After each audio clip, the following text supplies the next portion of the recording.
Olá e bem-vindos. Hoje a gente vai mergulhar num material fascinante sobre uma condição que, olha, age nas sombras do nosso sono. E ela tem uma ligação surpreendente com um dos problemas de saúde mais comuns do mundo, a pressão alta. O nosso objetivo aqui é quase como ser um detetive, sabe? Desvendar o que acontece, passo a passo, quando a nossa própria respiração é sabotada durante a noite. E é uma sabotagem silenciosa na maioria das vezes. Exato. A fonte que a gente recebeu coloca a apneia obstrutiva do sono não só como a causa do ronco ou do cansaço. Ela vai além. Aponta a apneia como a origem de um tipo bem específico de hipertensão, a secundária. Então o desafio é esse, né? Como é que um problema que parece puramente mecânico, uma obstrução física na garganta, Sim, um bloqueio. consegue desencadear uma bagunça química no nosso sangue a ponto de sobrecarregar o coração e as artérias? Essa é a pergunta-chave.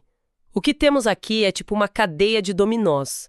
O primeiro dominó a cair é mecânico. A via aérea fecha. Mas a queda dele aciona uma cascata de reações fisiológicas, químicas, neurológicas.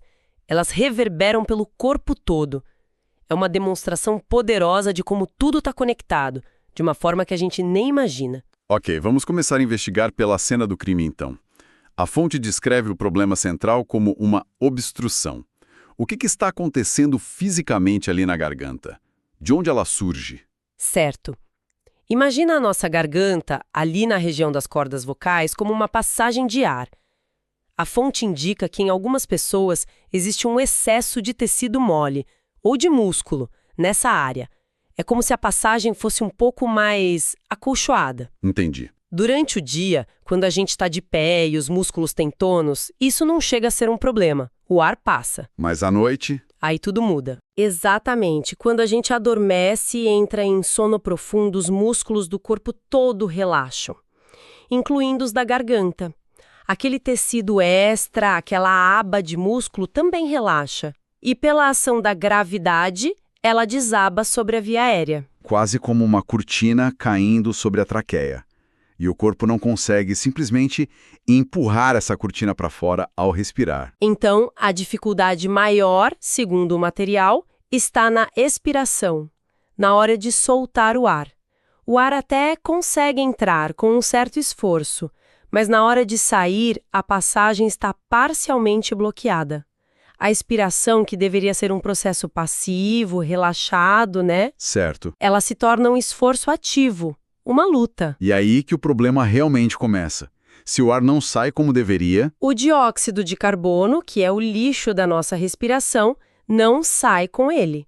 Ele fica preso nos pulmões e, consequentemente, se acumula na nossa corrente sanguínea. isso várias vezes por noite. É assustador. É muito assustador. É essa interrupção constante que define a apneia. Sim, essa é a característica clínica principal. O que se instala é um ciclo vicioso e, assim, exaustivo. A pessoa adormece, os músculos relaxam, a via aérea fecha, a respiração para, o nível de oxigênio no sangue despenca e o de dióxido de carbono dispara. O cérebro, percebendo esse sinal de asfixia, ele entra em pânico e dispara um microdespertar, Um alarme de emergência interno. um alarme desesperado. Esse despertar é tão rápido que a pessoa geralmente nem se lembra dele de manhã, mas é o suficiente para tensionar os músculos da garganta, reabrir a passagem de ar. Que é aquele ronco alto, o engasgo. Isso, muitas vezes com aquele ronco explosivo ou um som de engasgo. A pessoa volta a respirar. Só que aí ela adormece de novo e o ciclo recomeça. Peraí, isso pode acontecer quantas vezes? Dezenas. Ou até centenas de vezes por noite. Centenas, uau. Então a pessoa não está dormindo de verdade, ela está passando a noite toda lutando para não sufocar. Essa é a descrição perfeita. O corpo passa 8 horas em estado de batalha, travando uma guerra para executar uma função que deveria ser a mais automática de todas. E essa luta constante é a raiz de todas as complicações. É aqui que a investigação fica realmente interessante. A fonte é bem clara sobre isso. Se a pessoa não consegue se livrar do dióxido de carbono, ele se acumula. qual é a consequência direta disso na química do nosso corpo? O que é fascinante aqui é como um problema que parece de encanamento vira um problema químico.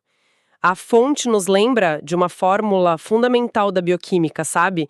Dióxido de carbono, quando dissolvido em água, e nosso sangue é, na maior parte, água, ele forma ácido carbônico. Ah, sim. Em termos bem simples, o excesso de CO2 no sangue significa que o sangue está se tornando mais ácido. Espera um pouco. Você está dizendo que o sangue da pessoa fica literalmente mais ácido a cada noite? A cada pausa na respiração? Isso soa muito drástico. O corpo não tem um sistema para corrigir isso na hora? Tem, mas ele fica sobrecarregado. O nosso corpo trabalha muito para manter o pH do sangue numa faixa extremamente estreita, super estável. Qualquer desvio é um sinal de alerta vermelho. E qual o nome disso? O termo técnico que a fonte usa é acidose respiratória. Essa mudança no pH é um sinal gigantesco de que a ventilação está falhando. Então, o que a fonte revela é que, a cada noite, a pessoa com apneia está, na prática, travando uma batalha química interna. Não é só sobre não respirar, é sobre o próprio sangue se tornar um ambiente mais hostil, mais ácido. É como uma poluição interna que o corpo tenta combater desesperadamente. Uau! Isso muda completamente a perspectiva. Não é só um problema de sono, é uma crise metabólica noturna. E como alguém pode desconfiar que essa batalha interna está acontecendo? A pessoa está dormindo, afinal. O material lista algumas pistas: sonolência diurna extrema, obesidade, ganho de peso rápido, ronco. E uma medida bem específica que me chamou a atenção: um pescoço com mais de 17,5 centímetros de circunferência. Essas são as pistas que o detetive médico precisa juntar. A sonolência diurna é a consequência mais óbvia, né? E não é aquele cansaço normal de quem dormiu mal uma noite. Não. A fonte descreve algo mais profundo, como uma névoa mental constante. O tipo de cansaço que uma xícara de café não resolve. A pessoa pode até achar que dormiu 8 horas, mas foram 8 horas de guerra. Faz sentido. E a medida do pescoço? Não parece um número aleatório. Por que isso é uma pista tão importante? Não é aleatório de forma alguma.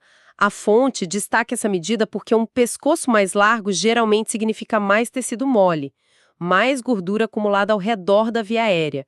É uma indicação física direta de que há mais material ali, pronto para colapsar e causar obstrução durante o sono. É a evidência visível. Exato. É a evidência visível do problema mecânico que está na raiz de tudo. É um quebra-cabeça complexo. Ligar a queixa de "estou sempre cansado" com uma fita métrica no pescoço e uma alteração na química do sangue. Isso exige um raciocínio clínico muito apurado. Exatamente. Não é algo que se memoriza de um livro. É uma habilidade de conectar os pontos que se desenvolve com a prática, analisando centenas de casos e cenários diferentes. É ver o padrão onde outros veem sintomas isolados. E essa é uma habilidade que os estudantes de medicina e profissionais da saúde precisam treinar exaustivamente, né? É exatamente o tipo de raciocínio que plataformas como o Medicobi, que apoia nosso programa, buscam desenvolver. Para quem é estudante e quer se preparar de verdade, entra agora em medicobi.com.br, baixa o app e aproveita o maior banco de questões do Brasil, com provas anteriores de todas as instituições, questões comentadas, resumos práticos, aulas completas e flashcards prontos para revisar onde quiser. É o tipo de ferramenta que ajuda a construir essa capacidade de resolver o quebra-cabeça. Com certeza. E a fonte ressalta como essa condição é comum na prática da medicina de família, na atenção primária. É ali que essas pistas costumam aparecer primeiro. O profissional atento que conecta os pontos é quem vai suspeitar e pedir o exame definitivo, a polissonografia, que é o estudo do sono para flagrar o crime acontecendo. Certo. O caso foi investigado, as pistas foram reunidas, o diagnóstico foi confirmado. Qual é a solução? A fonte menciona a importância de liberar as vias aéreas e fala sobre algo chamado CPAP. O que é isso? CPAP é a sigla para pressão positiva contínua nas vias aéreas. É o tratamento padrão ouro, a solução mais eficaz para a apneia obstrutiva. Basicamente, é um aparelho com uma máscara que a pessoa usa para dormir, conectado a um pequeno compressor. Esse compressor gera um fluxo de ar suave e constante. E esse fluxo de ar impede que a tal cortina de tecido caia? Exatamente. A pressão positiva do ar funciona como uma tala invisível. Uma tala de ar que mantém a garganta aberta a noite toda. Ela impede fisicamente que os tecidos moles colapsem. Uma solução mecânica para um problema mecânico. Perfeito. A pessoa consegue finalmente respirar sem interrupções, o ciclo de despertares é quebrado e o corpo pode, pela primeira vez em anos, ter uma noite de sono verdadeiramente reparadora. Imagino que a diferença na vida da pessoa seja brutal. É transformadora. Mas olha, é um tratamento que exige adaptação. Muitos acham a máscara desconfortável no início. O segredo, como muitos especialistas apontam, está em encontrar a máscara certa e persistir nas primeiras semanas, até que o cérebro associe o aparelho a uma noite de sono finalmente tranquila. Agora, tem uma parte no material que me deixou intrigado. A fonte lista alguns medicamentos: anticoncepcionais orais, anti-inflamatórios, esteroides e fenilefrina. Minha primeira reação foi pensar que eram tratamentos alternativos, mas a forma como está escrito é ambígua. Essa é uma observação crucial e um ponto que pode levar a erros graves. É a grande reviravolta do caso. A forma como a fonte apresenta essa lista é um alerta. Esses medicamentos não são para tratar a apneia. Espere, então a fonte os lista como um aviso, que eles são, na verdade, vilões na história? Exatamente. Esse é um ponto de atenção crucial para qualquer profissional de saúde e para os pacientes. Todos esses medicamentos são conhecidos por poderem aumentar a pressão arterial como efeito colateral. Sério? Sim, a fenilefrina, por exemplo, é um descongestionante super comum, presente em muitos remédios para gripe e é um potente vasoconstritor. Os anti-inflamatórios podem afetar a função dos rins e a regulação da pressão. Então, vamos imaginar um paciente que tem pressão alta por causa da apneia, que ainda não foi diagnosticada.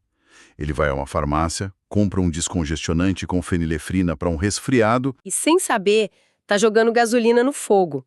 A fonte está nos dizendo, olhe para o quadro completo. Em um paciente com apneia e hipertensão, é fundamental revisar a lista de tudo que ele já toma. Muitas vezes, parte da solução é, na verdade, retirar medicamentos que estão piorando o problema sem que ninguém perceba. Isso faz muito mais sentido. É um lembrete para não olhar só para a doença principal, mas para tudo que a cerca. Então, vamos juntar todas as peças. Como essa sequência de eventos? A obstrução, o acúmulo de CO2, a acidose, a luta noturna, como tudo isso resulta na hipertensão secundária? Qual é a conexão final? A conexão final é o estresse crônico. Pensa no que a gente falou. As quedas repetidas de oxigênio e o aumento do dióxido de carbono, noite após noite, isso tudo ativa o nosso sistema nervoso simpático. Esse é o sistema de luta ou fuga. Ah, claro. O corpo não entende que aquilo é um tecido mole relaxado. Ele interpreta cada apneia como uma emergência real, uma situação de asfixia, de vida ou morte. Então o corpo entra em modo de alerta máximo, dezenas de vezes por hora, todas as noites. É como viver em constante perigo enquanto se dorme. Perfeitamente colocado. E o que o corpo faz em modo de alerta?